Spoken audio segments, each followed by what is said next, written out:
Kwabalahlekile kusihlwa sivula ngoGiven Masombuka osesithombeni wase-Atteridgeville ocela ukufuniswa ubaba wakhe angamazi uWilson Tshwane.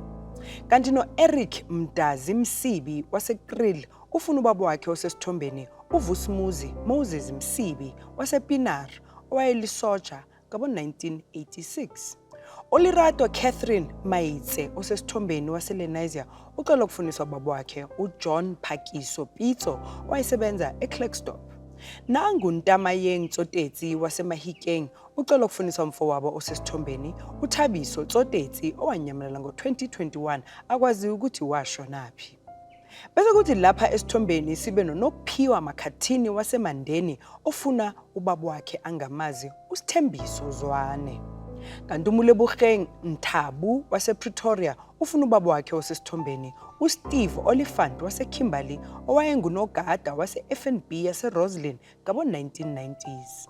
Bese kuthi uKgomotso Sekgobela waseLimpopo afuna umalume wakhe osesithombeni uPetros Mulubela owanyamalala ngo-1994 eza ngapha eGoli. Nangu Yolanda Plaiki osesithombeni ofuna ubaba wakhe angamazi uSpokius Ncube noMasibanda owayehlala eHillbrow Hotel ngabo-1987. U-Agatha Doris Muhande waseDavidton naye ufuna ubaba wakhe osesithombeni uStephen McQueen Betlele owanyamalala ngo-1984 akwazi ukuthi naye washonaphi. Bese kuthi uRachel Thehlana waseRustenburg acela ukufuniswa ubaba wakhe angamazi uLucas Biya wase-Orgis owayeshayela ama-truck.